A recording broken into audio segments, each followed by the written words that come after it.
A Vida Trágica e o Triste Fim, de Jerome Lester Horwitz. Jerome Lester Horwitz veio ao mundo na vibrante cidade de Nova York em 22 de outubro do ano de 1903. Era o mais jovem entre 5 irmãos, filhos de imigrantes judeus oriundos da distante Lituânia. O sobrenome original da família era Gorovitz, mas, como acontecia com frequência naquela época, o agente de imigração, ao registrá-los em sua chegada aos Estados Unidos, escreveu o nome conforme entendeu. E assim, os Gorovitz passaram a se chamar Horwitz. O pai de Jerome jamais alcançaria sucesso profissional, vivendo uma vida modesta. Já sua mãe, por outro lado, era uma mulher de espírito inquieto e determinação admirável. Assumiu o destino da família com firmeza, criando seus 5 filhos com dedicação, ao mesmo tempo em que se lançava no competitivo mercado imobiliário. Com muito esforço e visão, tornou-se uma corretora de renome, acumulando uma verdadeira fortuna em vendas milionárias. Como toda mãe sonhadora, desejava para seus filhos um futuro promissor, talvez como médicos ou advogados. No entanto, esse caminho não se concretizou. Os 2 irmãos mais velhos seguiram a carreira de seguros, enquanto os 3 mais novos encontraram sua vocação nas artes. Eram eles: Samuel, que o mundo conheceria como Champ, Moses, que se tornaria o irreverente Mo, e por fim, Jerome, o caçula, a quem a família chamava carinhosamente de Babe, mas que o grande público viria a amar como o inesquecível Curly. Desde cedo, Champ e Mo se destacavam como os palhaços da família, sempre aprontando, pregando peças e se metendo em travessuras que frequentemente lhes rendiam problemas na escola. Ao contrário dos irmãos mais velhos, Jerome, aquele que mais tarde encantaria o mundo sob o nome de Curly, era um garoto tranquilo, que raramente causava problemas. Embora não fosse um aluno brilhante, mostrava-se um bom esportista. Tinha talento no basquete e era conhecido por ser um dançarino gracioso, dono de movimentos leves e expressivos. Por volta de 1914, Champ e Mo começaram a se apresentar profissionalmente em pequenos teatros já decadentes. Seus primeiros passos no palco foram tímidos e o sucesso ainda parecia distante.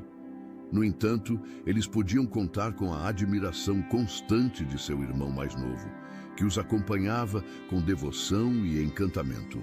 Com o intuito de parecerem mais anglo-saxões, os irmãos decidiram modificar o sobrenome Horwitz para Howard e passaram a se apresentar como a dupla Howard e Howard.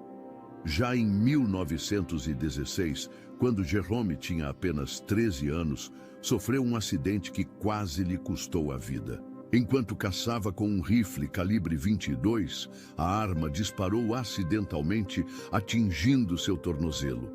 O ferimento foi grave e os médicos chegaram a considerar a amputação de seu pé. Felizmente, ele se recuperou, embora tenha ficado com uma leve claudicação, uma lembrança dolorosa que o acompanharia por toda a vida. Durante a década de 1920, Champ e Mo juntaram-se a um comediante de vaudeville chamado Ted Healy.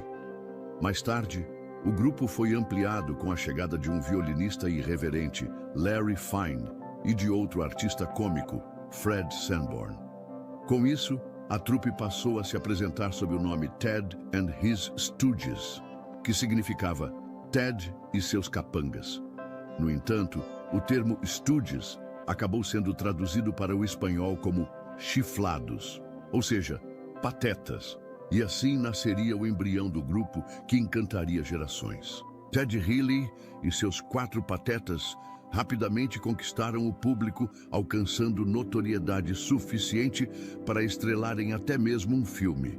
Enquanto isso, Jerome ainda buscava seu próprio caminho, perdido entre aspirações e incertezas ao longo daquela década. Somente em 1928 é que ele deu seus primeiros passos nos palcos, atuando em uma comédia musical. Mas mesmo nesse novo cenário, continuava enfrentando batalhas internas.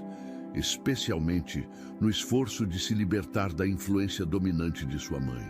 Embora tenha se casado com a primeira de suas 4 esposas, foi persuadido por sua mãe a se divorciar pouco tempo depois. Em 1932, cansado do comportamento agressivo e do vício em álcool de Ted Healy, Champ decidiu abandonar o grupo.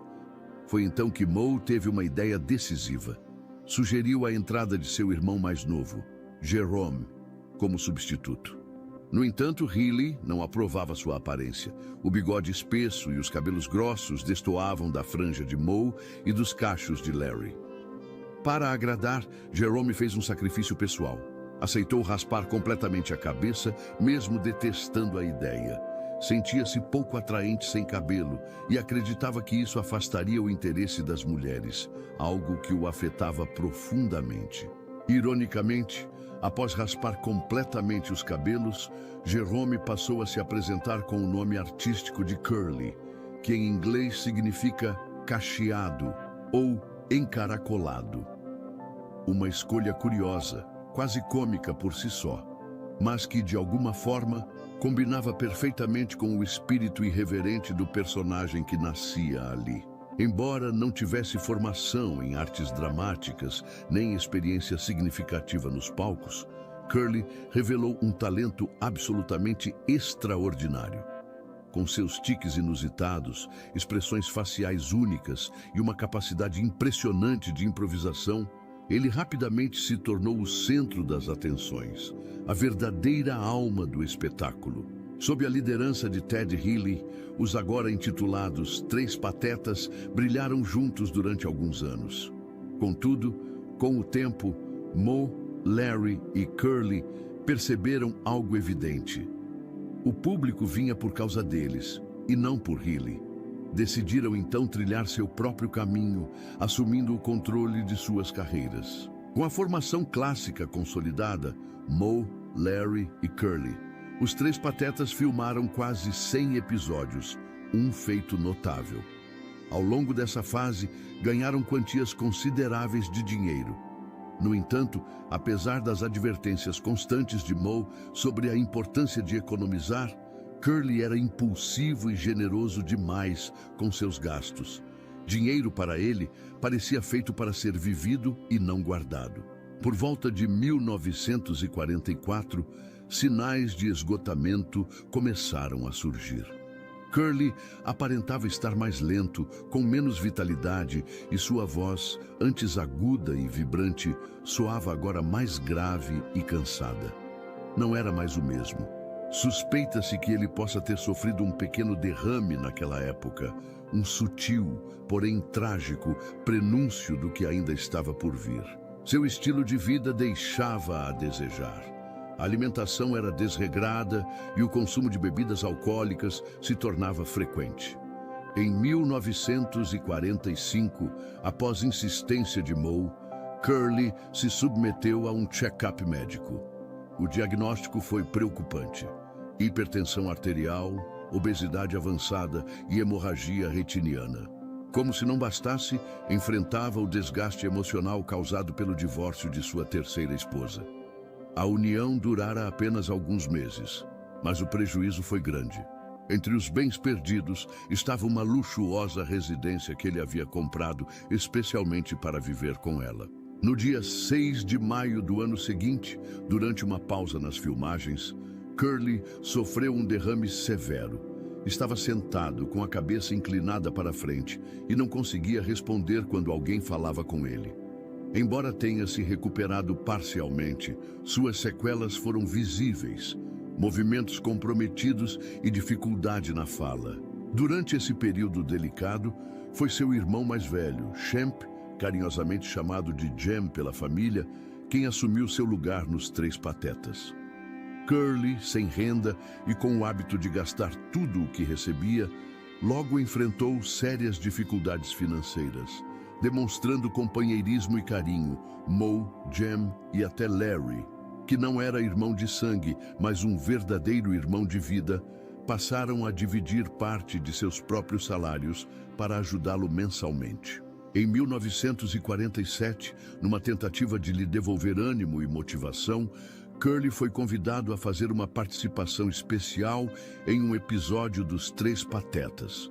Nessa breve aparição, ele surge como um passageiro de trem, com os cabelos já crescidos e sem dizer uma única palavra.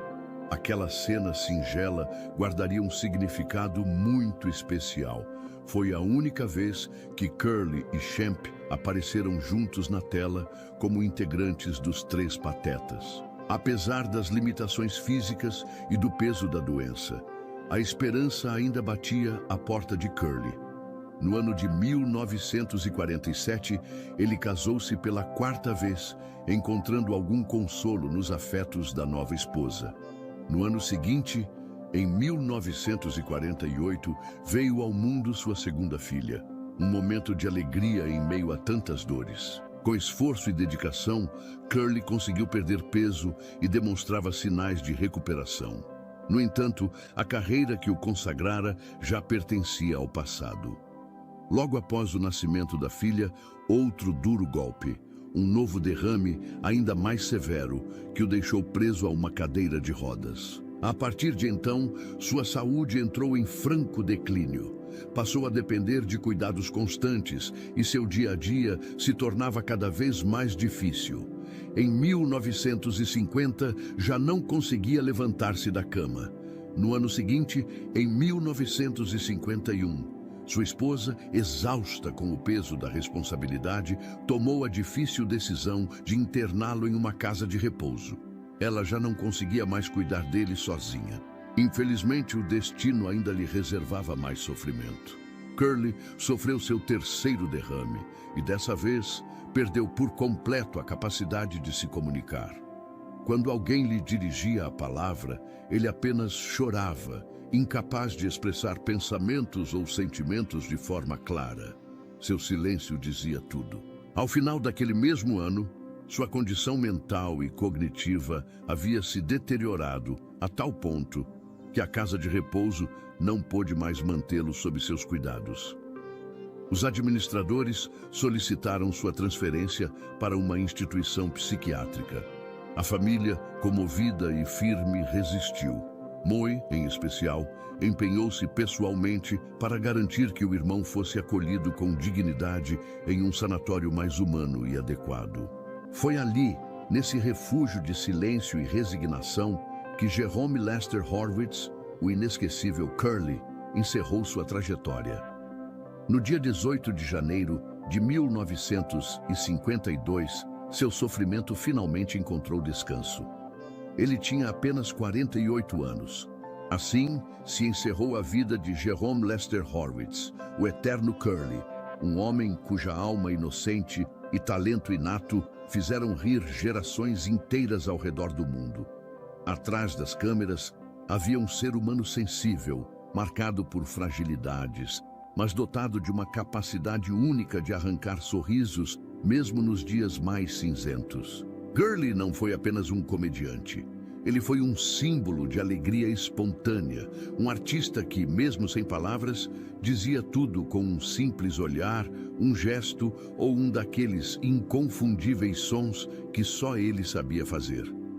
Sua ausência deixou um vazio imenso nos corações daqueles que com ele dividiram os palcos, e também nos milhões que até hoje assistem aos Três Patetas e riem como se fosse a primeira vez. Mas Curly não se foi por completo. Ele vive na memória de cada gargalhada despertada, de cada lembrança carinhosa, de cada gesto ingênuo que atravessa o tempo. Sua figura permanece viva nas telas, nos lares, nos corações, como um eterno mensageiro do riso, da leveza e da humanidade. Jerome Horwitz partiu cedo, mas deixou um legado imortal. E talvez esse seja o mais belo tipo de eternidade, aquela conquistada não pela grandeza das conquistas materiais, mas pela simplicidade com que se tocou a alma de tantas pessoas. Obrigado, Curly. Obrigado por tudo.